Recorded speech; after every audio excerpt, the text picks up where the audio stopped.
하려고 해요. 자, 여기 뭐라 그랬죠? 네, 이렇게 할게요.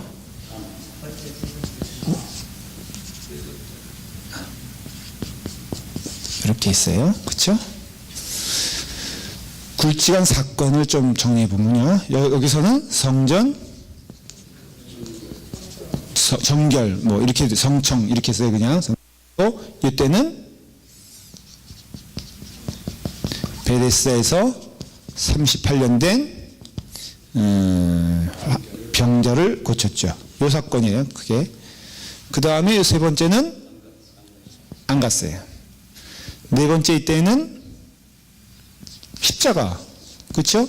십자가를 지었어요. 이렇게 돼 있죠.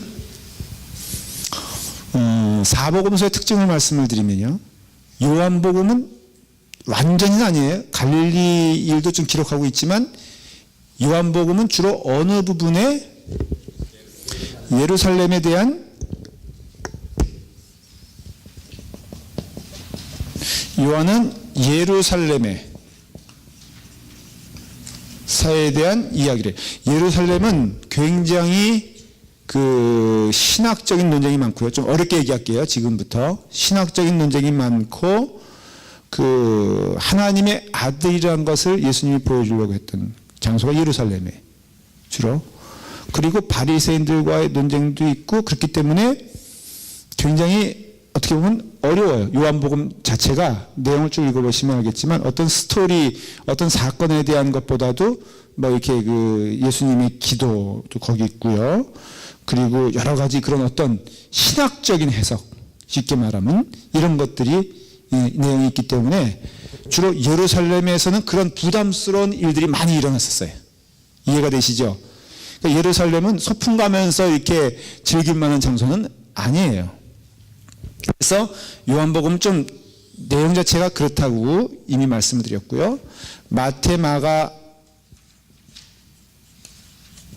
누가는 주로 쉽게 말하면은 갈릴리 일을 기록하고 있어요. 갈릴리에서는 어떤 그 논쟁적인 사건보다도 예수님께서 일종의 사역, 예루살렘은 사역이라고 말하기 어렵고 디베이트라고 하면 될까? 신학적인 논쟁이라고 할까? 그렇게 되고요. 요 3복음서에서는 바로 갈릴리에서 일을 했기 때문에 어떻게 보면 우리가 그냥 듣기 또 이해하기 쉬운 내용들을 다루고 있다고. 갈릴리는 조금 그래서 어떤 이렇게 예수님의 치유 사역적인 것들이 많이 있었고, 예루살렘에서는 어떤 어떻게 보면 텐션, 긴장이 많이 있었다. 그렇게 이해하시면 되겠어요. 그래서 이 6월절을 기점으로 이렇게 쭉 해가지고요, 한 정확히 한 이 정도 될 거예요. 굳이 예수님의 그 사역을 이름 붙인다. 이건 제가 이름 붙인 것이기 때문에 뭐 그렇게 적절하지 않을 수 있어요. 여기는 주로 선포 사역이고요. 왜 선포 사역인지는 설명해 드릴게요. 여기부터 여기까지는 선포 및 제자 사역이에요. 이 선포는 예수 그리스도는 누구시냐를 질문하고 답을 하는 거예요. 근데 예수 그리스도는 누구시냐라고 누가 답할 수 있겠어요? 누가 답할 수 있겠어요? 아니, 크게 얘기하세요. 괜찮아요. 뭐 지금 장로님 말씀하신 게 정답이에요. 예수님 자신이에요. 하나님에 대해서 누가 선포할 수 있겠어요? 하나님 자신 말고는 선포할 수가 없어요.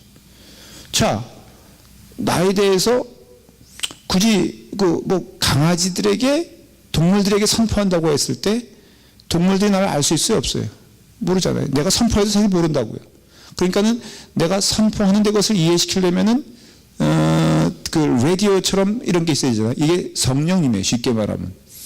그러니까 하나님이 하나님 되시면 선포할 때 우리는 그걸 어떻게 이해할 수 있느냐? 절대 우리의 능력으로 이해할 수가 없어요. 성령님을 통해서 이해할 수 있는 거예요. 그러니까 내 안에서 나오는 게 아무것도 없다는 것을 인정해야 돼요. 그래서 절대적인 순종과 우리 신앙생활은 복종의 겸손이고요. 그렇기 때문에 이 이 선포 사역은 예수는 누구신가? 이거에 대한 선포라고 했잖아요. 예수님은 하나님의 아들이시요 하나님이시다라는 것을 예수님이 선포했어요. 그러니까 누구와 긴장관계가 있겠어요? 이것을 받아들이지 않는 제사장들과 그 다음에 바리새인들이죠. 그래서 예루살렘 사역은 주로 이 6월절에서 근거로 해가지고 이때까지는요, 여기건 갈릴리건 소위 부름받은 제자들이고, 이때는 제자들이라는 말을 쓸 수가 없어요. 사실은 제자들이 아니었기 때문에 그래요. 여러분들은 오해하시면 안 돼요. 사실 이때는 본격적인 제자가 형성이 되지 않았어요. 12명의 제자가 이때는 기껏 그냥 5명에 쫓는 무리들, 누구라 그랬죠? 그때? 베드로, 빌립, 안드레, 요한, 나다나엘, 이렇게 5명 정도가 쫓아다니는 거였지. 그것도 무슨 타임으로? 파타임이라고 그랬어요. 그렇죠? 그러니까는 우리는 파타임이 되면 안 되고 뭐가 돼야 돼요? 풀타임이 돼야 돼요. 그러니까는 여기는 제자들이라고도 말할 수가 없는 상황에 예수님은 선포하신 거예요. 선포해야지 질문이 될 거 아니에요. 저 사람이 대체 누군가? 하나님의 아들이라 그런다. 이제 거기서 시작이 되는 거예요. 그래서 이걸 선포 사역이에요. 요 첫 번째 예수님의 전반부 사역은 사실은 이렇게 3등분 하면은 이건 선포 사역이고요. 굳이 3등분 하면 여기는 계속 선포하시면서 제자 사역을 하세요. 그래서 예루살렘에 6월절 때 안 가신 이유가 사실은 누구 때문에 안 갔다? 어떻게 표현하면은 제자 훈련을 위해서 안 가신 거예요. 그래서 제자를 하고요. 여기는 십자가 사역이죠. 결국은 그러니까 사명 사역이라고 할까?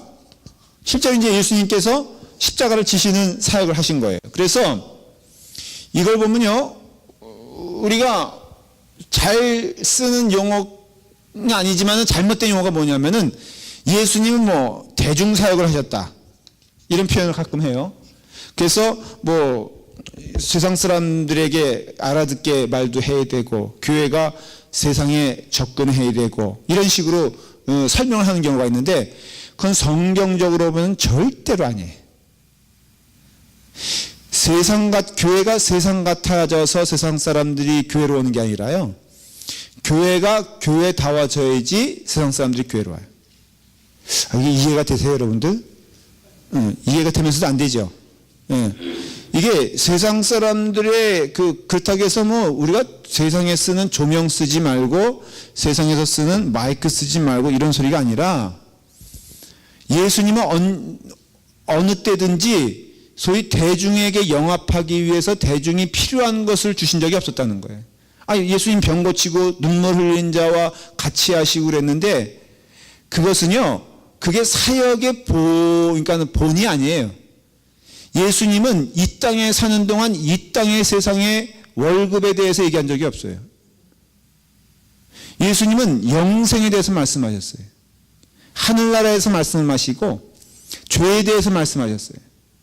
그러니까 예수 믿는 것이, 그래서 우리가 혼동하면 안 되는 게요, 예수 믿고 복 받자, 이게 신명기 28장을 잘못 해석하는 것처럼 예수 믿으면 마음 평안해진다, 절대로 그게 아니에요. 그래서 불교가 아니에요. 예수 믿는 것은.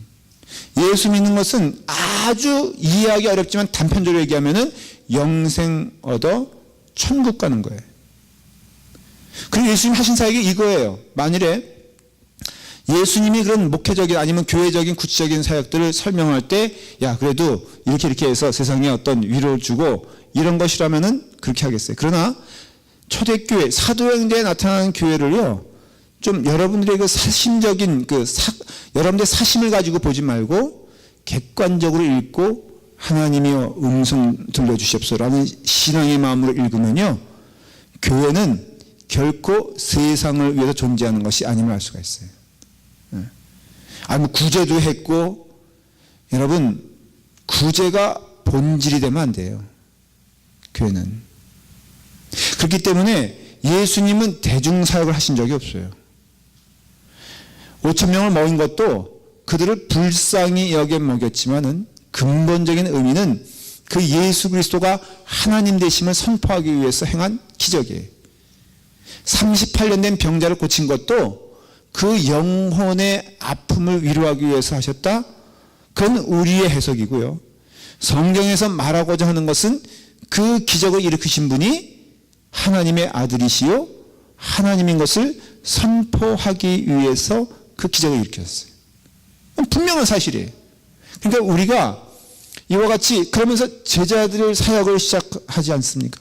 결국 예수님의 이 목표는요, 사실은 이거라고 할 수 있어요.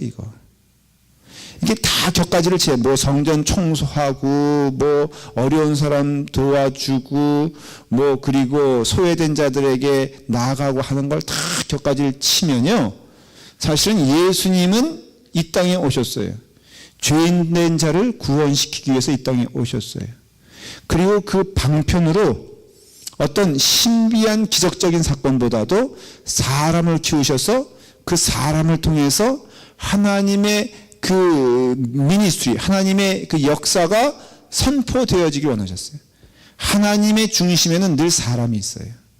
우리가 뭐 홍해를 건너게 하시고 그리고 만나를 주시고 여리고성을 무너뜨렸다 그러니까 자꾸 우리가 하나님을 어떤 그저 기적의 하나님으로만 이해를 하고 역사하시는 방법, 그래서 우리도 늘 솔직히 생각하는 게 기적적인 생각하잖아요.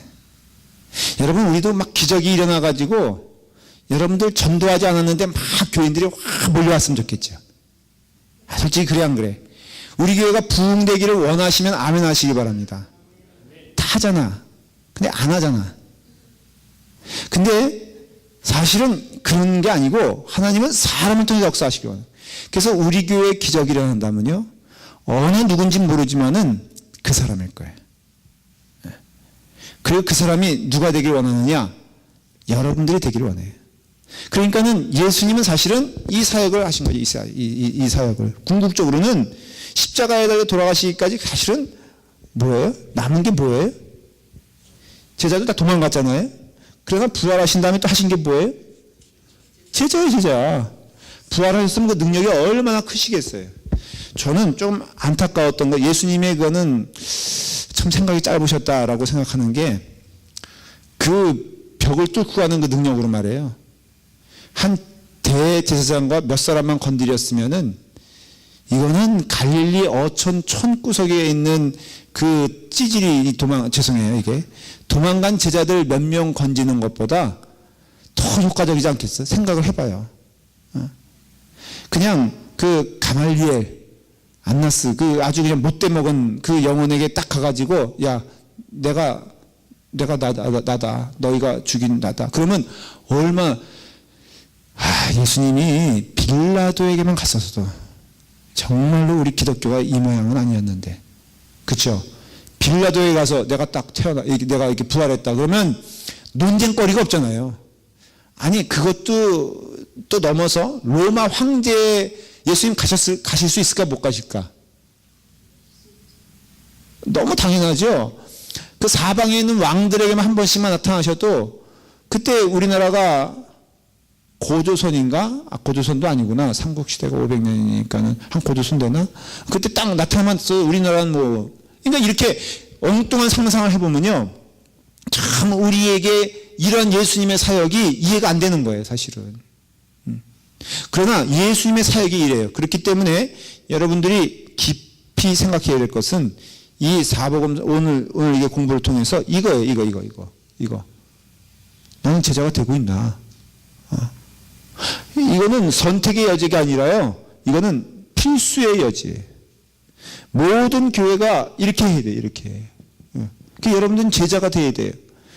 제자가 엄청나죠, 사실은. 엄청난 그 축복이죠. 여러분들이 그런 축복 가운데 거하게 돼야 되고요. 그리고 그래서 여러분들이 이제는 생각하는 것, 언행하는 것, 또 교회를 사랑하는 마음, 이런 것들이요, 그 세상적인 방법으로가 아니라 하나님의 뜻대로 이루어져야 한다는 것이에요. 자, 그렇게 이제 크게 6월절 제가 이걸 설명하느라고 했어요. 이때는 어떤 사역이냐? 제자 사역. 오늘 이제 말씀을 나눌 거예요. 자, 페이지 240페이지 보면은 중간에 뭐라고 되어 있죠? 여기서부터 공생의 2년 6월절 이후 중엽 갈릴리 그거 써 있어요? 안 써 있어요? 타이틀에 써 있죠? 지금 이 부분을 얘기하는 거예요. 그러니까는 6월절 두 번째 예월절 이게 베데스다에 38년 된 병자를 고친 후에 예수님은 호련히 어디로 갔어요? 갈릴리로 가셨어요.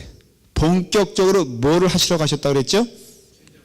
제자를 키우기 위해서. 그래서 이때 다녀오신 후에 12명의 제자들을 이제 선포를 합니다. 그게 우리가 잘 알고 있는 바로 12제자들인데 그 12제자들을 부르는 예를 들어서 한 마태복음 10장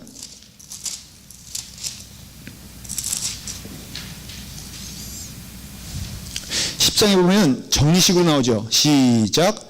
예수께서 그의 12제자를 부르사 더러운 귀신을 쫓아내며 모든 병과 모든 약한 것을 고치는 권능을 주시니라. 그때부터 제자들이 병 고치는 능력을 받기 시작했어요. 그리고 그때부터 정식으로 12제자를 부르셨어요. 말씀드린 대로 이 12제자 가운데에는 뭐 세리도 있고요, 어부도 있고 뭐 여러 사람들이 있잖아요. 그런데 이런 사람들이 제자가 됐다는 것은 풀타임을 된다는 것이었는데 그렇다면 뭐를 버려야 돼요? 직업을 버려야 되잖아요. 그렇죠? 그러니까 직업을 다 버렸다 안 버렸다? 버렸죠. 그래서 나온 12사도의 이름은 이러하니 2절부터 나오잖아요. 베드로, 안드레, 야고보, 요한, 빌립, 바돌로메, 도마, 마태, 야고보 또 그 다음에 뭐 가룟 유다 이렇게 쭉 나오잖아요. 그래서 이제 그 12명을 부르셨는데 이게 영적인 의미에서 왜 12명이냐? 그건 이해가 돼요. 구약의 지파가 12지파이기 때문에 그래요. 뭐 예수님이 꼭 왜 12명이냐라고 한다면 해석할 수 있는 방법은 바로 이거예요. 그래서 12이라는 숫자는요 완전수를 말하거든요. 그렇다고 해서 지금 뭐 그러면 12명만 키워야 되냐? 절대 그런 뜻은 아니에요. 다만 예수님은 구약의 말씀과 구약의 그것을 완성시키기 위해서 오셨기 때문에 그 12제자는 곧 왜 12명이냐라고 물어본다면은 구약의 12지파를 대신하는 것이기 때문에 12명이다. 그렇게 말씀할 수가 있죠. 그리고 나서는 마태복음 이게 왔다 갔다 해요. 마태복음 10장에 12제자를 불렀는데 마태복음 5장에 예수께서 무리를 보시고 산에 올라가 앉으시니 제자들이 나온지라 그랬어요. 제자들이 10장에는 불렀어요, 안 불렀어요? 그러니까 5장에 나왔어요. 이 뜻은 뭐예요? 성경의 순서가 우리가 생각하는 것처럼 5장은 6장보다 먼저 일어난 사건, 7장은 6장보다 늦게 일어난 사건 이 뜻이 아니라 왔다 갔다 누구 맘대로? 크게는 하나님 맘대로지만은 쓴 사람 맘대로 지금 이게 한다 이거예요. 왜 이렇게 했느냐? 그건 천국 가서 물어보세요. 근데 우리의 어떤 뭐 목사의 사명이라고 할까? 순서대로 날 할 책임이 있다 없다. 그래야지 여러분들 성경 읽을 때 좀 재밌고 은혜롭게 읽을 거 아니에요. 그렇죠? 그래서 10장에 일어난 사건은 5장 전에 일어난 사건이다라는 것을 알 수가 있어요. 이해가 되셨죠?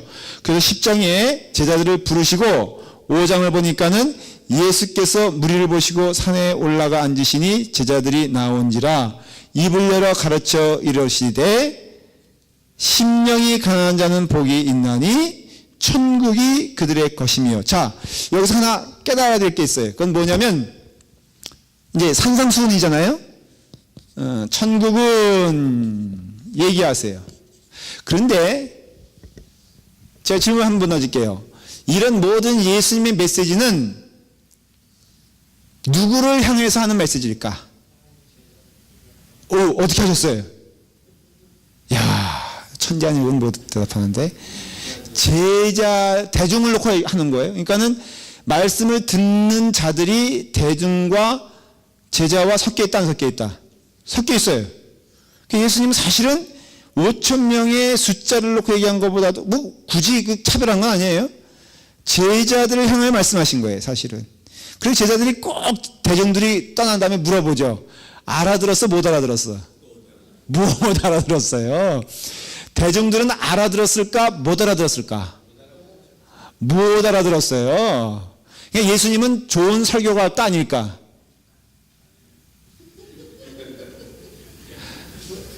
제가 설교를 열심히 하는데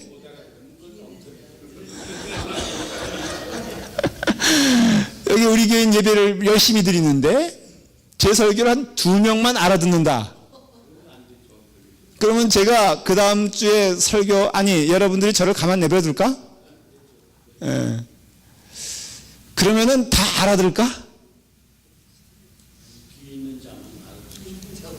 있는 자가 2명이라면. 예. 이게 참 어렵죠. 근데 예수님은 아주 각오를 하셨는지, 그러니까 백성들은 못 알아들은 거예요, 사실은. 예. 그럼 왜 쫓아다니냐? 그러니까 우리도 이해가 되죠. 여러분들 못 알아들어도 뭔가 있다고 생각하면은 쫓아다녀, 안 쫓아다녀? 저는 그 서태지라는 사람 알아요, 여러분들? 예. 예. 그게 뭐 무슨 황제라 그래요. 나는 그 사람 노래하는 거 한 번도 들은 적도 없고, 근데 아마 쫓아다니는 사람들은 많은 경우 그 사람에 대해서 모를걸요? 근데 그 엘비스 프레슬리가 말이에요. 이게 딴 얘기인지 몰라도 수건 하나 탁 던지니까 그거 하나 잡으려고 여자들이 압사했다는 거 아닙니까? 그거 아세요? 수건이 이렇게 딱. 근데 제가 설교하다가 따끈따끈 가면 샥 던졌을 때, 그러니까는 이게 보니까는 알고 쫓아다니는 게 아니라 이거예요. 그러니까 여러분들도 정신 똑바로 차려야 되는 게요. 하나님의 말씀을 정말 진지하게 어느 순간에는 받아들여야 돼. 깨닫는 순간. 그것이 어느 순간인지 모르지만 여러분들의 살 길은요, 어쨌든 하나님의 말씀으로 가야 돼요. 그걸 깨달고자 애를 써야 돼요. 그러면 질문한 자, 두들기는 자가 어리석고 뭐 하나님 기뻐하시지 않느냐? 오히려 기뻐하시잖아요. 그리고 반드시 몰라 물어본 자가 나중에 응답받는다 이거예요. 다 몰라. 객관적으로 다 모르는데 모르는 자들 가운데 누가 응답받느냐?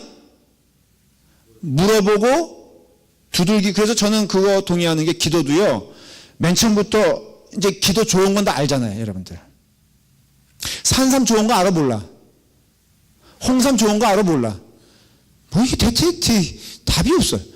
그러면은 좋은 걸 알면요, 대부분은 연수로 시작합니다. 대부분은 그 노력으로 시작해요.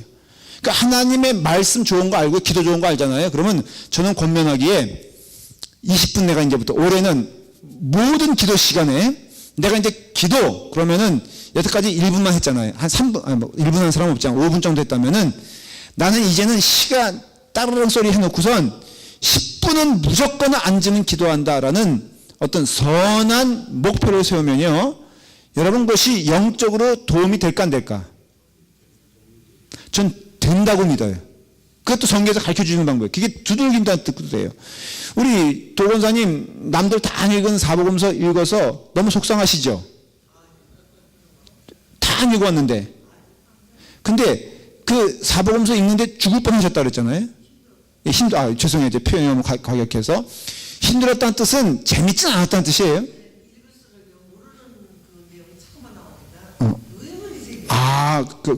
오케이, 좋아요. 제가 그럼 뭐 할 말이 없어요. 힘들지만은 해야 돼요. 습관이 안 됐지만은 습관을 붙여야 돼요. 그래서 이와 같이 예수님은 이제 이 천국은 하면서 이야기하시면서 제자들에게 하나님의 말씀을 본격적으로 가르치려고 하신 것이 이 갈릴리 사역의 특징이에요. 이때부터 이제 38년 된 병자를 고치신 후에 갈릴리 오셔가지고요, 이제 산상수훈을 말씀하세요. 이 산상수훈이 참 중요한 내용이 되는 이유가, 모세 십계명, 굵직굵직한 사람이 있어요. 에스라, 율법, 예수님, 산상수훈. 이 정도예요. 이제 좀 이해가 되세요? 에스라 전에는 구체적인 율법의 개념이 사실은 없었어요.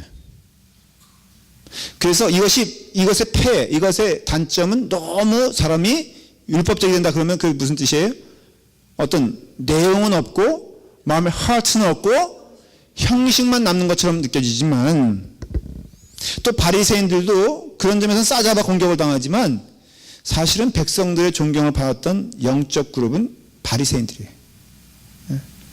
그리고 그 율법에 있어서 하나님을 진지하게 따르겠다고 하는 마음은 인정을 해야 돼요. 그리고 모든 게 그렇잖아요. 개혁, 리폼 필요한 것처럼 에스라가 처음 시작했던 율법은요, 상당히 신앙적이었던 거예요. 그래서 모세는 십계명을 따르고 전수해줬고, 에스라는 율법을 전수해줬고, 예수님은 산상수훈을 전수해주셨어요. 근데 이 내용이 다른 것처럼 느껴지지만 사실은 딱 두 가지예요. 그게 뭐예요? 하나님을 사랑하고 내 이웃을 내 몸과 같이 사랑하라 하는 것이 율법의 내용이요, 계명의 내용이요, 산상수훈의 내용이에요.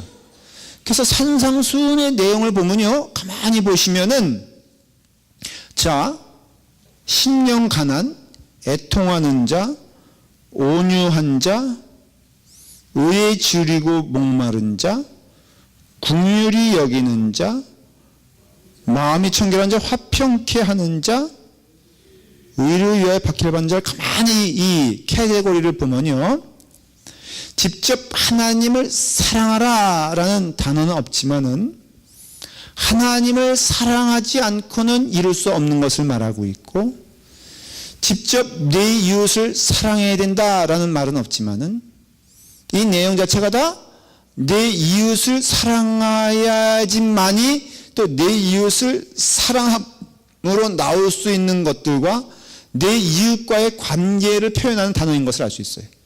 그렇죠, 여러분들?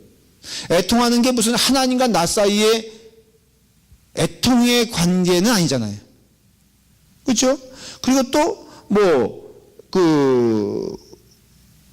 긍휼히 여기는 자, 이것도 마찬가지죠. 이 긍휼이란 말은 성도가 예를 들어서 세상을 향하여, 성도가 사람을 향하여, 성도가 성도를 향하여, 마찬가지예요. 그래서 우리의 모든 관계는요, 이 보십시오. 긍휼의 관계. 저는 목사로서, 이건 목사와 신자, 성도 그러면요, 여러분들 제가 표현하기가 어떨지 몰라도 이건 직업적인 관계예요, 사실은. 다 우리는 뭐예요? 하나님 안에서 같은 계급이에요. 그래서 그렇다고 해서 같은 계급이라고 해서 여러분들이 저하고 똑같은 저기를 하면 안 되지. 전 여러분들이 목사니까는. 그렇죠? 근데 이거는 어떤 면에서는 그런 역할의 적이지, 저는 여러분들을 어떤 마음으로 대해야 돼요? 긍휼한 마음으로 대해야 되고, 어떤 마음으로 대해야 돼요? 온유한 마음으로 대해야죠. 여러분들은 저를 어떻게 대해야 돼? 똑같이 긍휼한 마음. 그러니까 저도 알고 보면 되게 불쌍한 사람이라고. 자꾸 여러분들은 저를 그냥 그냥 쿡 찌르면 저기 우유 나오는 것처럼, 이렇게 엄마 그냥 이렇게 엄마 밥 줘 이런 것처럼 이러면 안 돼. 저도 알고 보면 불쌍한 사람이고 정말 하루하루 근근히 살아가는 사람이고 이런데, 여러분들도 저를 온유한 마음으로 봐야 되고 저도 여러분들 온유한 마음으로 봐야 돼. 하물며 여러분들과 여러분들을 어떤 마음으로 봐야 돼? 온유한 마음으로 봐야 되고, 세상을 어떻게 봐야 돼요? 눈물 흘리는 마음 아니면요. 예수님 성경 엎으셨지만은 예루살렘 하면서 우셨어요. 그러니까 참 우리도 딜레마가, 어떤 경우에는 뒤엎어야 되며 어떤 경우에는 울어야 되느냐, 이거 우리도 사실 고민 많이 하잖아요. 교회 안에서도 어떤 때는 질서를 세워야 되며 어떤 때는 사랑으로 덮어줘야 되며 어떤 때는 올바른 길을 위해서 가야 돼. 굉장히 어렵지만 그 마음의 바탕에는 뭐가 있어야 되느냐? 오념이 있어야 돼요. 그리고 이 정신은 십계명, 율법, 산상순과 동일하다 이거예요.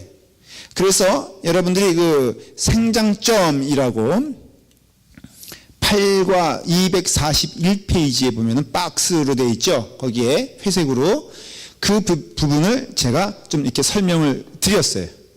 그런 내용이에요. 자, 그런데 아주 흥미로운 것은 세례요한이 뜬금없이 나오죠. 세례요한이 옥에 갇혔어요. 사람을 보냈어요. 어떻게 이게 사람을 보내는 일이 가능했을까? 제가 설명을 한번 드렸는데 혹시 기억나시는지 모르겠어요. 세례요한이 활동했던 지역이 어디라고 했죠? 베레아예요. 그렇죠? 이건 사해 동쪽이에요. 근데 지금 세례요한이 갇혀 있는 거예요? 여기 갇혀 있어요. 여기에. 왜 갇혀 있다고 그랬죠? 헤롯의 분봉원들이 이 부분과 이 부분을 다스리고 있다고 그랬죠. 그러니까는 지역은 떨어졌지만은 한 통치구역이에요. 그러니까 여기서 잡혔을 거예요. 틀림없이. 어디를 끌려갔다? 여기로 끌려갔죠. 그래서 이 살롬의 그 사주에 의해서 목이 이제 쳐가지고 순결당하지 않습니까? 바로 그 전 얘기예요. 그 전에 이제 세례요한이 그 죽을 것을 알고 제자 둘을 보내서 엉뚱한 질문을 해요. 당신이 오실 그니까. 근데 좀 우리로서는 이게 좀 생뚱맞고 이해가 안 되는 게 예수님이 세례를 받을 때 뭐라 그러셨어요? 세례요한이 바로 저분이 그분이다 그랬잖아요. 예, 오실 그분이 바로 그이다. 그러면서 어떻게 내가 당신에게 세례를 줍니까? 내가 당신에게 세례를 받아야 하지 않겠습니까? 그랬더니 예수님께서 하나님의 말씀대로 해라. 하나님의 뜻이 이루어져야겠노라. 그렇게 말씀하잖아요. 그러면 거기서 다 끝난 줄 알았는데 이 지금 내가 보니까는 세례요한이 감옥에 갇히면서 좀 헷가닥한 것 같아. 오랫동안 저기 하니까. 그러니까는 이게 뭘 뜻하냐면요. 세례요한도 완전히 예수 그리스도가 바로 그분인지 확신이 안 된 것을 알 수가 있어요. 그러니 세례 요한조차도 그러니 제자들을 포함하여 저는 베드로가 뭐 안 됩니다 이렇게 하고 못 가십니다 십자가 못 지십니다 이렇게 한 것도 나는 이해가 되는 게 세례 요한도 그랬으니 성경 말씀 객관적으로 해석하면요 상당히 사람들이 예수님에 대해서 혼란스러웠던 것을 알 수가 있어요. 그래서 믿음 생활은요 이런 겁니다. 예수님 만남 그리고 예수님이 어떤 분인 것을 머리로는 이해가 됨. 그 다음에 반드시 오는 게 뭐냐면 혼란이에요. 혼란. 고민도 될 수 있고요. 방황도 될 수 있지만 누구에 대한 방황? 예수님에 대한 방황일 수 있지만 이런 과정이 다 있는 거예요. 그러니까 여러분들이 어떤 경우에는 잘 믿어지다가 의심되는 그런 상황이 되면요. 의심되는 것은 불신입니까? 성장을 향한 과정입니까? 라고 물어본다면 뭐가 답인 것 같아요?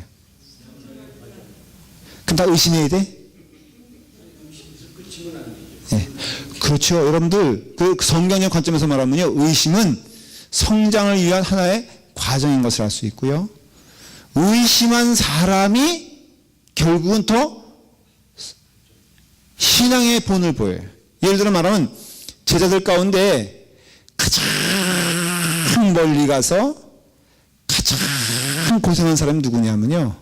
도마예요, 도마. 도마는 너무 의심한 게 죄송스러워가지고 그래서 의심스러운 게 죄송스러워서 인도까지 가잖아요. 그래서 인도에는 지금도 도마교가 있어요. 지금도. 그래서 이 예를 보더라도 교회 안에서 그래서 어떤 때는 좀 이렇게 불신적인 태도 보이고 의심적인 태도 보이는 거 너무 염려하지 마세요. 기도로서 이끌어주고 함께 해주면 돼요. 자, 이와 같이 예루살렘도 이런 어떤 우리가 헷갈리는 일을 합니다. 자, 그런 가운데 이 갈릴리에서 또 등장하는 무리가 있는데 바리새인들이에요. 근데 이 바리새인들은 어디서 온 사람들이다? 지난번에 말씀드렸죠. 예루살렘에서 이제 무슨 짓을 하는지 예수란 사람이 의심스러운 거예요. 그리고 6월달 되면 내려올 줄 알았는데 안 내려와. 뭔가 좀 이상하잖아요. 이걸 가리켜서 적전, 고요, 폭풍, 전야 이런 뜻과 똑같아요. 그래가지고 바리새인들이 이제 자꾸 부닥치고 하는 일들이 이 시점에서부터 이제 등장을 하게 됩니다. 243페이지 보면요. 거기 보면은 여러 가지 이야기가 나오면서 중간에 마태복음 12장 예를 들어서 38절에 보면은 서기관과 바리새인들이 뭘 구한다 그랬죠? 표적을 구한다 그랬죠. 자꾸 그래서 표적을 얘기하니까는 말하잖아요. 그렇죠? 내가 요나의 표적뿐이 보여줄 것이 없느라라고 하면서 면박을 주고요. 그 다음에 13개 중요한 비유를 얘기하시고 바다를 잔잔케 하시고 그 다음에 이제 마태복음 9장 10절에는 레위 사람 마태가 예수님의 부르심을 받은 것은 연초범이지만 모든 것을 정돈하고 자기 집에서 잔치 베풀었다 이런 내용이 나오잖아요. 참 재미있는 것은 마태의 직업이 뭐예요? 근데 이 사람의 종파가 어디예요? 족속이요? 레이 지파는 뭐 하는 사람들이죠? 그러니까 지금 뭘 말하는 거예요? 다시 말하면은 12지파의 고유한 역할들이 특별히 무너진 게 뭐냐면은 레이 지파라 이거. 레이 지파는 뭐 해야 될 사람들이에요? 성전에서 일해야 될 사람이에요. 근데 성전에서 일하는 사람들이 누구예요? 가야바? 안나스는 레이 지파 사람이에요? 아니에요. 말씀드렸죠? 다 로마 정부와 결탁을 해가지고 돈으로 매수를 해서 사온 거예요. 그러니까 예수님 당시에는요, 구약의 내용들이 다 없어졌어요. 그러면서 형식적인 율법만 남았고 또 하나 남은 것은 제사 의식만 남은 거예요. 그러니까는 내용은 완전 사라져버리고요. 그리고 형식만 남았는데 형식도 엉터리 형식만 남아서 이게 예수님, 그러니까 하나님을 잘 믿는다고 그 당시 사람들은 생각했을까? 생각했죠. 그러니 얼마나 무서운 결과를 낳냐 이거예요. 그래서 신앙생활은요, 다시 한번 말씀드리는데 성경으로 돌아가지 않으면 신앙생활 안 돼요. 오늘날에도 성경을 왜 자꾸만 배워요? 오늘날의 가장 교회 큰 특징이 무엇이냐? 성경을 싫어하잖아요, 사실은. 여러분, 이렇게 좀 배우는 것도 지금요, 사실은 어떻게 보면은 드문 일이에요, 드문 일. 제가 이렇게 막 하면요, 어떤 경우에 어떤 분들이 그래요. 목사님 처음 듣는 얘기라는 거예요. 처음 듣는 얘기라고 할 때 저는 너무너무 마음이 안타깝고 당황스러운 게 처음 들으면 안 되는 것들이거든, 이건. 그러니까는 우리의 삶을 통해서 얼마나 이게 이 당시에도 보면은 레위 사람인 마태가 소위 말해서 돈 징수하는 세관원이 됐다 이거예요. 세리가 됐다 이거예요. 그러니까 그 정도로 전혀 레위 사람들의 역할이 없었다는 것을 말하는 것을 알 수가 있어요. 자, 페이지 넘겨서 그래서 이제 혈류증 여인을 고치고 그 다음에 회당장 아이로의 딸을 살리고 하면서 이 6월절은 몇 월이라고 했죠? 4월. 이것도 4월. 이 시점이 언제인지 몰라요. 돌아간 시점이. 그런데 이런 해프닝이 벌어진 다음에 연초 오니까 1월달이죠. 그렇죠? 예수님의 공생의 3년째 되는 처음부터 무슨 일을 본격적으로 시작하시냐면은 갈릴리에서 이제 제자 훈련을 시키세요. 그래서 그 내용을 보면은 예수님께서 초막절이 10월 달이에요. 10월이니까는 11월이라고 치고요. 4월이니까 6개월이에요. 예수님은 또 6개월 동안 예루살렘에 가셨다가 돌아가시는 거예요. 물론 그 가운데 3개월은 베레아에 계세요. 그러니까 10월 전까지 부지런히 이제 뭘 하신 것을 알 수가 있냐면은 바로 제자 훈련을 시킨 것을 알 수가 있습니다. 자, 245페이지. 4월 초에 무슨 일이 벌어지느냐. 4월이라면은, 기억하셔야죠. 6월절. 그러니까 6월절을 갈릴리에서 보내시면서 일어난 사건이 바로 유명한 오병이어의 사건이 벌어져요. 그러니까는 예수님 십자가 지시기 정확히 말하면은 1년 전이라고 이해하시면 돼요. 그러니까 초반에 그러니까 이제 뭐죠? 설계도가 좀 그려지시길 바라요. 예수님의 오병이어 사건은 예수님 사역의 초창기에 일어난 사건이 아니라 후반기에 일어난 사건이다라는 것을 머릿속에 기억하고 있으면서, 근데 이 오병이어 사건이 요한복음에는 6장에 기록되어 있어요. 그러니까는 이게 분량적으로 보면 밸런스가 안 맞는 게, 예수님 후반의 사역의 사건이 요한복음은 21장으로 되어 있거든요. 21장. 그런데 6장에 기록되어 있다. 아직도 갈릴리예요. 그렇다면은 요한복음은 뭐에 대한 관심이 많았다고요? 십자가, 예루살렘 사건에 대한 이제 나중에 일어날 일들을 쭉 기록했겠죠. 그렇죠? 그러니까 그것도 여러분들이 염두에 두시면 돼요. 오병이어 사건은 어떻게 보면 해프닝이에요.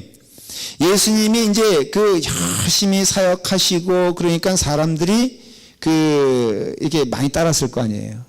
그래서 예수님께서, 야, 너희는 따로 좀 한적한 곳에 가서 쉬어라. 나도 좀 쉬어야 되겠다. 그래가지고 그 한적한 곳이 벳세다 들판이라는 곳이에요. 벳세다 들판은 좀 크게 그릴게요. 이게 갈릴리 호수잖아요. 예수님 주로 사역했던 데가 가버나움, 여기가 산상, 여기 가버나움, 여기가 나사렛, 여기가 디베리아, 이렇게 돼 있어요. 그런데 여기 산상수훈을 여기서 말씀하셨어요. 지도를 보면은. 그런데 벳세다는 요 정도 돼요. 그러니까 거리가 어느 정도 떨어져 있죠. 그래서 이 배를 타고 가신 것 같아요. 그래서 가셔서 좀 쉬시겠다 그랬는데, 예수님이 어디 가셨는지 기가 막히게 아는 거예요. 그래서 몇 명이 따라왔어요? 5천 명이. 네. 왜 5천 명이나 되는 사람들, 그것도 남자만 계산해요. 늘 이렇게 성경에 계산된 숫자는 남자만이에요. 여러분, 남자가 더 많이 갈까요? 여자가 많이 갈까요? 여자가. 그럼 몰라요. 성경에 기록되어 있지 않으니. 그러나 늘 계산할 때에는 남자의 숫자를 3분의 1, 여자의 숫자를 3분의 1. 그럼 3분의 1은 누구예요? 애들. 저는 충분히 이해가 되는 게, 제가 팔레스타인 한번 가봤거든요. 그 다음에 터키도 한번 가봤는데요. 그 동네에 들어가면은 가장 먼저 뛰쳐나오는 분들이 애들이에요, 애들. 예, 아이고, 제가 가니까요. 제가 연예인도 아닌데요. 제가 한 50명은 쉽게 끌고 다녔어요. 제가 이런 사람이에요. 그러니까는 60만 명 출애굽을 할 때 60만 명이었다 그러면은 계산을 하기를 200만 명 넘게 갔을 것이다. 얘기한 것도 60 하고 좀 더하고 이렇게 해서 계산이 되는 것처럼 5천 명이다 그러면은 한 12,000명 됐을 것이다. 이렇게 추측을 해요. 대낮에 가버나움이라는 동네가 얼마나 큰지 몰라도 12,000명이면은 대략적으로 어떨 것 같아요? 개념에. 옛날 시대. 근데 대낮에 이렇게 모일 수가 있을까? 일 안 하고? 네. 통계를 내보니까는 실제로 역사를 조사해 보니까 3분의 2가 실업자야. 여러분, 실업률이 지금 한 20%만 넘어가면 사회적으로 불안에 처하게 되죠. 폭동이 일어나죠. 한 20%면 폭동이 일어날 거리 아마. 그러니까는 70%가 일이 없어. 이 사람들이 왜 그렇게 부지런히 3일 동안 예수님 쫓아다녔느냐? 딱히 갈 데가 없는 거야. 일단 먹을 것도 먹을 거지만 이 사람들의 소일거리가 없는 거야. 참 이런 사람들 놓고 예수님 사역하려면 얼마나 답답하겠어. 그래서 이제 5천 명이 온 거예요. 그래가지고 이제 하시죠. 오병이어 사건을 일으키시죠. 그 다음에 녹초가 돼가지고 베세다에서 배를 타고 제자들이 돌아옵니다. 근데 문제는 거기서 뭐가 일어나요? 폭풍이 일어나요. 그래서 그 구조가, 이게 산악지역이에요, 여기가. 협곡입니다, 협곡. 그래서 순식간에 바람이 몰아치기도 하고요. 특별히 오후 지나서 위험한 게 온도 차이가 있잖아요. 제가 구체적으로 설명하지 않게. 그러니까 온도 차이가 나면은 바람이 생기잖아요. 그걸 아세요, 여러분들? 그런 거다? 이게 천문학적인 이 지식? 온도 차이가 나면 바람이 생기고요. 그래서 급격하게 광풍이 불어요. 그 갈릴리 지역에. 그러니까는 요동치는 거예요. 그때를 제자들이 알기도 하지만은 그러니까 미처 깨닫지 못할 때 오는 광풍이 있는 거예요. 그러니까 베드로는 너무 그 바닥을요, 여기서 건너편까지 크다고 해도, 갈릴리가 크다고 해도요, 사실은 큰가, 제 개념으로 보면, 제 느낌으로는 그래요. 옛날에 어떻게 해서 바다라 그랬는지 몰라도, 이유가 있어요. 이스라엘은요, 무조건 물만 모여있으면 바다라 그랬어. 왜냐면 너무 물이 귀한 지역이기 때문에, 물만 모여있으면 계속 갈릴리 바다, 사해 바다. 근데 사해건 갈릴리건 솔직히 말하면 여기서 보면 저 끝이 보여요. 그러면 바다라고 할 수가 없지. 그리고 좀 뻔하잖아요. 여기를 밥 먹듯이 이 잡듯이 그냥 계속 다닌 게 베드로인데, 근데 여기서 풍랑이 일어나게 됐을 때, 그때 이런 사건이 뭐냐면은 바로 예수님이 걸어오신 사건이죠. 그리고 베드로도 걷고 뭐 이런 사건이 일어나게 돼요. 자, 이런 사건들이 이제 쭉 있으면서 246페이지에 보면은 또 어나더 데가볼리 지역. 데가볼리 지역은 이쪽이에요. 이것도 다 이쪽이에요.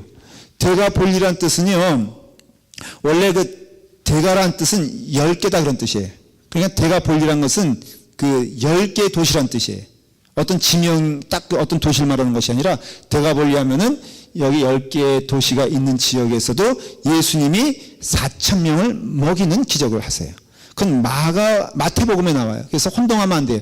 5,000명과 4,000명을 먹인 두 사건이 있었다라는 것을 이제 기억하시길 바라고요. 그리고 또 이제 데가볼리 지역에서 또 마가단으로 왔다 갔다 해요. 마가단은 또 어디냐면요, 여기가 데가볼리고요, 마가단은 또 이쪽이에요. 이쪽. 그래서 여기를 배 타고 왔다 갔다 하면서 하나님이 이제 예수님께서 사역을 하시는 거예요. 그렇게 사역을 하시면서 이때 10월 바로 전에 9월 달에 어떤 사건이 있냐면요, 일어나게 되냐면은 가이사라 빌립보 지역으로 누구 데려가요? 예? 여기 보면은 제자들을 데려가요. 그렇죠? 근데 왜 가이사라 빌립보는 이쪽입니다. 이쪽. 여기와는 영역이 떨어진 저 북쪽이에요. 완전히. 이 북쪽인데 왜 일로 가시냐면은 이제는 대중들과 떨어져서 제자들과 하고 싶은 일이 있었던 거예요. 그러면서 물어보시죠. 그때 질문이 뭐냐? 너희는 나를 누구라 하느냐? 이게 영적으로 왜 대단한 질문이, 중요한 질문이냐면요, 이 질문은 제자 되는 과정에 있어서 필수적인 질문이기 때문에 그래요. 그래서 신앙생활에 있어서 대종사역 하신다, 뭐 대종사역은 없지만은 5,000명 먹이시고 하잖아요. 근데 그런 질문 안 하시잖아요. 근데 어느 시점이 됐을 때 제자들에게 여러분들에게도요, 이제 점점 여러분들이 이 하나님의 말씀을 듣고 은혜 가운데 거하고 주님을 더 알고 싶어 할 때 주님께서 여러분들에게 물어보시는 반드시 분명한 질문이 있어요. 피해갈 수 없는 게 뭐예요? 너희는 나를 누구라 하느냐? 목사에게도요, 똑같은 질문이죠. 왜냐하면 이것은 대단히 심오한 질문이기 때문에 그래요. 또 복합적인 질문이에요. 너희는 나를 누구라고 하느냐? 그럴 때 주는 그리스도시요 살아계신 하나님의 아들이십니다 라고 하면요, 그 질문에 대한 답이 그것이라면 그건 무슨 뜻이냐면요, 절대 복종. 그래서 나오는 거예요.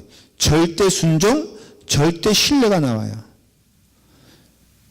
자, 목사 입장에서요, 도전이 되는 게 누구를 믿어야 됩니까? 근데 이게 쉬워요? 안 쉬워요? 여러분이 목사 안 됐으니까 몰라보죠. 모르겠죠. 이게 쉬운 게 아니에요. 목회하다 보니까요, 이게 정말 쉬운 게 아니에요.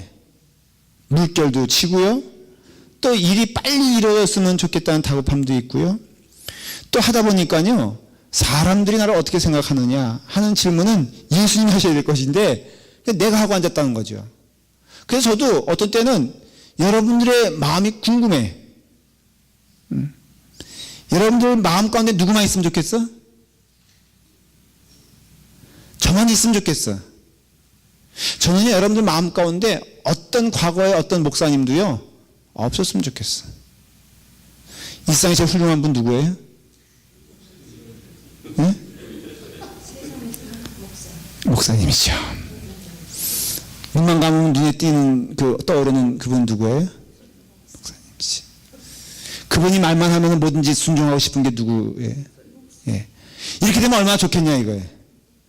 그러니까는 뭐또 그래요. 그렇기는 지금 제가 그러면 기대하고 지금 얘기하는 게 아니에요. 이런 것이 자꾸 마음간에 생기면요 거꾸로 두려움이 생기는 게 이게 인맥 관리가 상당히 힘들거든. 어떻게 된 게 또 이렇게 마음을 주면은 또 주다가도 조금만 소홀하면은 이 딴짓을 해요. 그러니까는 이게 인간의 마음에 하나님이 절대적이기가 어렵다. 그래서 이 질문은요 우리에게 물어보는 거예요. 너희는 나를 누구라 하느냐 했을 때 세상과 하나님 예수님을 두 개 양쪽 나눠서 내 마음의 방을 한쪽은 예수님, 한쪽은 세상. 세상적인 방법은 이게 올바를 수 있어요. 여러분들 은행에 뭐 돈이 있을 때 저금한다 그러면요 한 은행에만 저금합니까? 여러 군데 분산해서 저금합니까? 뭐 그 정도 돈이 있어 봤어야지. 그러니까 세상적인 것은 어떻게 보면은 분산이 안전이야. 사람도요 한 사람 새기는 것보다는 그래도 인맥 관리상 여러 사람 두루두루 새기는 것도 좋아요 안 좋아요? 그러나 신앙생활에서는요 물어보는 거예요. 너희는 나를 누구로 아느냐? 이 질문 꼭 오늘 잊지 마세요. 신앙생활에 반드시 주님께서 물어보시는 질문은 무엇이냐면은 바로 너희는 누구로 아느냐? 주는 그리스도시요 살아계신 하나님의 아들이다. 이게 완벽한 고백이에요? 아니에요? 이거 질문과 제가 좀 설명을 필요로 하는 부분이에요. 이 신앙 고백은 완벽합니까? 완벽하지 않습니까? 장로님 지금 고개를 갸우뚱하는 게 완벽해요? 근데 그 고백한 그 사람에게 예수님께서 사탄아 물러가라고 바로 후에 말씀하세요. 완벽해요? 안 해요? 사탄이 장난이었어요? 자, 여러분 잘 들으십시오. 너가 그런 고백을 하게 한 이는 내가 아니라 성령님이라 그랬어요. 그러니까는 베드로가 그 다음에 성령님께서 허락하시지 않은 말을 할 수도 있어요. 잘 들으셔야 돼요. 그래서 우리는 사람을 신뢰하지 말고 하나님의 역사를 신뢰해야 돼. 우리가 그런 예화 들었잖아요. 목사님 저 세례 다시 받을래요. 왜요? 저한테 세례 줬던 그 목사님이요 저기 지금 감옥 가 있어요. 제가 세례 받은 게 가짜인 것 같아요. 제가 이렇게 설명해요. 받을 필요 없다. 난 잘 모르겠지만은 하나님이 역사하신다. 너에게 세례 준 그때 성령님께서 역사하신 것을 믿어라. 사람이 준 게 아니다. 이게 마찬가지예요. 우리가 이와 같이 이 고백을 그래서 평가절하면 안 된다는 거예요. 베드로가 그 다음에 예수님이 그렇게 질책을 받았다 할지라도 그래서 베드로가 한 신앙 고백이 아니다라고 말하지 않잖아요. 예수님이. 왜? 그 고백은 진실된 거니까. 그 고백은 우리가 해야 될 거니까. 여러분 산 아래선 제자들이 그때요 그 병 못 고쳐가지고 아이 못 고쳐가지고 얼마나 수모 당합니까? 막 헤매고 있었던 때예요. 그리고 갈릴리로 돌아오는 길에요 무슨 일이 벌어지냐면요 저 제자 간에 누가 크냐 작으냐 이게 벌어져요. 아니 주는 그리스도시여 살아계신 하나님의 아들입니다 라고 고백한 그 가이사랴 빌립보에서 위대한 그 고백을 하고 하여간 그 다음에 이게 뭐야 대체 갈지자도 아니고 예수님께 책망 듣고 밑에서는 제자들 엉뚱한 짓 해가지고 수모당하고 있고 또 내려오던 제자들이 마음 가운데 누가 더 세냐 누가 더 예수님의 수족이냐 측근이냐 이런 거 싸우는데 이걸 누가 기록해요? 요한도 기록하죠. 마가복음에 있지만은 근데 요한의 입장에서는요 이것이 나중에 고백되어지는 것이라고 했을 때 하나 깨닫게 되는 것은요 요한이 얼마나 나중에 쓰면서 그 부끄러워했을까. 근데 왜 이런 것들을 다 어떻게 보면 제자들이 다 이건 나중에 쓴 거잖아요. 참 성경이 진리라는 책 증거 하나가요. 이 쓴 저자들이 자신들의 부끄러운 모습들을 가감없이 써요. 이 성경이 쓰여진 시점에서는요 제자들은 다 교회 지도자가 되어 있습니다. 여러분, 제가 만일에 예수님과 제가 여러분 만나기 전에 있었던 예수님과의 관계가 있었다고 한다면 그것을 기록할 때 저는 여러분들에게 완벽한 존재로 남기를 원하잖아요. 근데 그걸 쓸 수 있을까? 아마. 근데 제자들은 써요. 왜 쓰냐? 이게 성령님께서 쓰신 거거든. 그리고 쓸 때 어떤 교훈을 주기 위해서 쓰는 것이 아니라 그냥 성령님께서 역사하신 대로 썼는데 돌아놓고 보니까는 너무나 부끄러운 일이었다. 그래서 그 사복음서 말고요, 뒤에 보면은 그 서신서들 있지 않습니까? 거기에 나타나는 어떤 내용들과 신앙, 요한 1서, 2서, 3서 보면요, 그 사랑에 대한 강조를 많이 하고, 그건 뭐냐면은 자신들의 신앙 고백이에요. 그래서 이와 같이 그 어떤 말도 안 되는 그 일들을 예수님이 보면서도 예수님은 제자 훈련을 멈추시지 않는다. 얼마나 요한의 별명이 뭔지 알죠, 여러분들? 요한의 별명은 두 개가 있어요. 하나는 사랑의 사도, 또 하나는 우레의 자식. 그 우레의 자식은 여러분, 번개천둥 어떡합니까? 그래서 그런 속담은 없지만, 그런 적은 없지만은 우당탕탕한 사람들이 오면 우당탕탕, 그 사람 온다, 그거 있잖아요, 요한이. 사마리아로 통해서 내려가는데 사마리아 사람들이 환영을 안 하네? 기도를 했는데 그 사마리아 여인 사건도 있고 그러니까는 이 사마리아 사람들이 막 환영하지 않고 조롱하고 그러니까는 이 예수님, 저들을 몰살시키십시다. 누가 말한 줄 알아요? 요한이 말했어요. 그러니까 예수 믿고 변화된다는 건 참 아름다운 일이고요. 오늘 이 시간에 여러분들의 모습이 어떠하든 간에 정말로 하나님께서 아름다운 사람으로 만들어 주실 것을 믿어요. 자, 계속 갈게요. 그런데 예수님의 12제자 말고도 사실 제자가 있었어요. 여기 보니까는 70인 전도단이 있었어요. 이 사람들을 어디로 보내냐면은 베레아로 보내요. 나중에 보니까는 보낸 이유가 있으세요. 예수님이 그 예루살렘에 6개월 동안 머문다 그랬죠. 근데 사실은 정확히 말하면 몇 개월간 머무냐면은 3개월간 머물고 3개월은 어디 계시냐면은 베레아에 가세요. 왜냐하면 예루살렘에 있는 지도자들이 예수님을 죽이려고 했거든요. 근데 예수님은 죽어도 때가 아니면 죽을 수가 없으신 분이에요. 그 때가 언제예요? 십자가 때예요. 십자가는 굳이 시간표를 말하자면은 6월절에 지셔야 돼요. 그게 하나님의 시간표예요. 근데 일찍 죽으실 수가 없잖아요. 그러니까는 예루살렘에 머물지 아니하시고 베레아로 가셨는데 그 베레아로 가는 그 지역의 파운데이션, 기초를 만들기 위해서 먼저 누굴 보내셨다? 70인의 전도자들을 보낸 것을 알 수가 있어요. 자, 248페이지. 다음 시간에 조금 더 해야 되겠네요. 보니까 그 초막절 중간과 끝에 예루살렘 성령에서 가르치신다. 요걸 말하는 거예요. 10월달.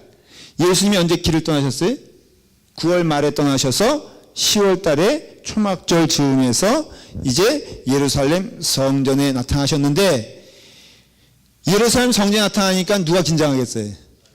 그러니까 제사장들이 긴장할 거 아니에요. 그렇죠? 결국은 예수님을 죽인 주도적인 세력은 제사장이에요. 엄밀하게 말하면 바리새인들이 아니라 제사장들이에요. 그래서 제사장들이 이제 긴장하고 있는데 이제부터 조금 관심을 가지고 이제 보는 거죠. 예수님 처음에 예루살렘 오셔가지고 이때 주로 하신 일이 뭐라고 그랬어요? 내가 누구인가를 말한다 그랬죠. 내가 하나님의 아들이요 하나님이라는 사실에 대해서 아주 초질감 말씀하신 거예요. 그리고 이때도 오셔가지고는 아주 분명하게 하나님은 내 아버지다, 내가 또 하나님이다 라는 것을 선포하니까, 그 다음에는 이것을 통해서 3년 동안의 사역을 통해서 여러 가지 사건들을 통해서 사람들의 마음 가운데는 두 가지 마음 가운데 하나가 됐어요. 저자가 미친 자냐, 아니면 정말로 하나님의 아들이냐, 이 두 가지 질문을 하고 대답할 수 있는 상황까지 온 거예요.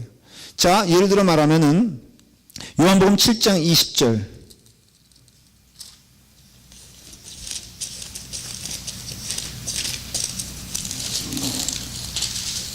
(7장 20절)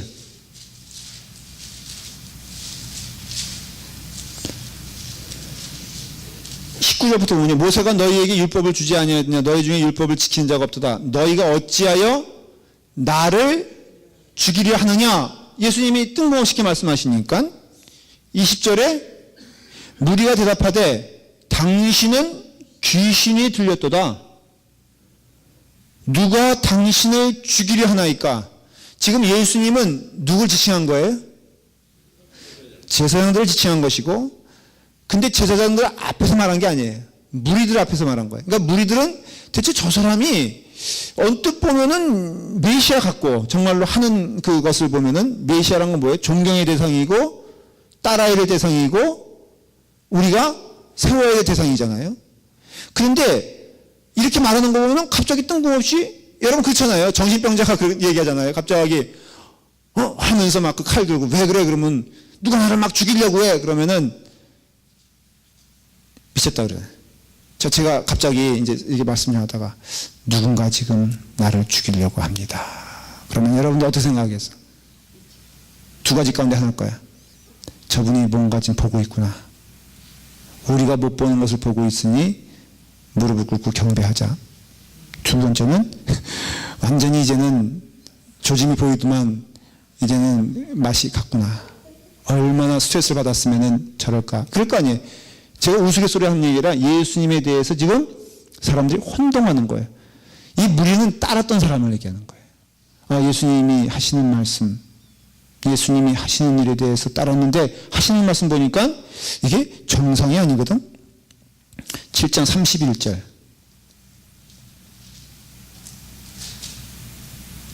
자, 시작. 무리 중에 많은 사람이 예수를 믿고 말하되 그리스도께서 오실지라도 그 행하실 표적이 이 사람이 행한 것보다 더 많으랴. 그러니까는 무리 가운데요, 이제 의견이 이게 나눠지는 거예요. 그리스도는 메시아를 말하거든요. 그러니까는 히브리 말로 메시아가 그리스 말로는 그리스도예요. 이해가 되시죠? 다른 말이 아니에요. 그러니까는 메시아가 오시더라도 저분 같으랴.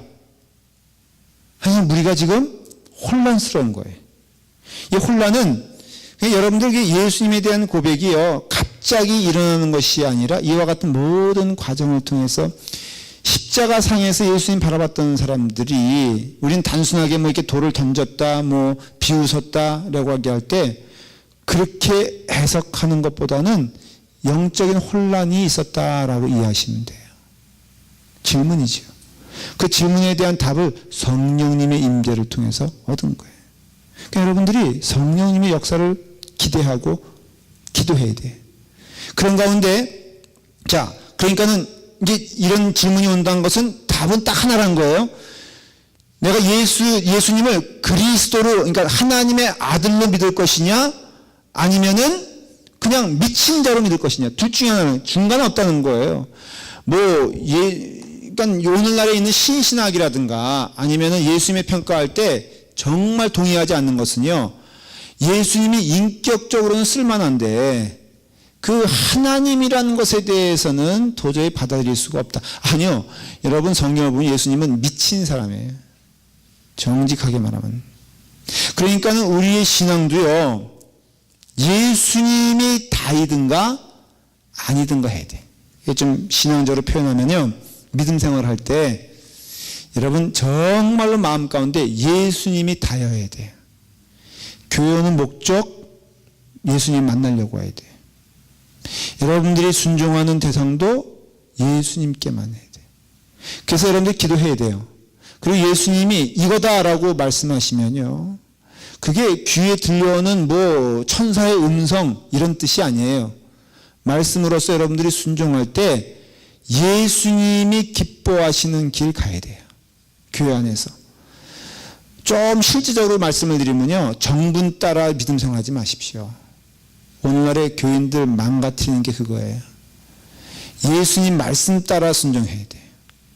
제가 농담 우스갯소리로 조심스럽게 말하지만 저도 마찬가지예요. 저도 여러분들의 리더가 아니에요. 여러분들을 주님께로 인도하는 도구가 될 뿐 소모품이에요. 소모품. 그냥 저는 이제 열심히 이 일을 하는 것이 사명이지 여기서 좋은 밥 얻어먹자고 하는 것도 사명도 아니고요. 뭐 월급 많이 받자는 것도 사명도 아니에요. 정직하게 말하면. 여러분들에게 대접받는 것도 사명 아니에요. 그냥 하나님 말씀 전하고 잘 인도하는 게 제 사명이고요. 여러분들은 주님 잘 따라가는 게 사명이에요. 교회 안에 이 일이 이루어지면요, 이게 천국이에요. 이 일을 자꾸 회방놓는 건 사탄이에요. 그래서 여러분들이 뭐 이렇게 신앙적이지 않은 것은요, 정말로 따라가면 안 돼요. 높은 자리에 앉는 것을 기뻐하지 말라고 주님 그러셨을 때, 여러분들의 마음 가운데 어느 뭐 장자리라도 저기 하면은 마음이 흐뭇해지면요, 적신한 줄 깨달으시기 바라요. 내 열심도가 뭘 맡겨주면 열심이고 아니면은 주저앉는 거라면요, 그거는 주님 사랑에 사는 일이 아니에요. 정직하게 말하면. 그냥 남들이 칭찬해 주니까 그 맛에 맛들려가지고 하는 거지, 여러분 착각하면 안 돼요. 그러니까는 교회는 그 길을 가는 것이 사명이지, 우리가 잘 판단해야 돼, 양적으로. 그래서 예수님께서 끊임없이 그것을 가르친 일들이 이제 있었다라는 것을 알 수가 있어요. 자, 기도하겠습니다. 아버지 하나님, 주님의 은혜 가운데 하나님의 말씀을 들려주셔서 감사합니다. 하나님의 음성을 듣게 하시고 하나님의 말씀을 따라 기뻐하며 주님께 나아가는 주의 자녀들 되게 하여 주시옵소서. 오늘도 귀한 말씀을 주셨으니 이 말씀 가운데 은혜와 평화를 누리고 우리가 가야 될 방향 예수님 붙잡고 끝까지 나아갈 수 있는 은혜 허락해 주시옵소서. 예수님의 이름으로 기도드리옵나이다. 아멘. 하늘에 계신 우리 아버지,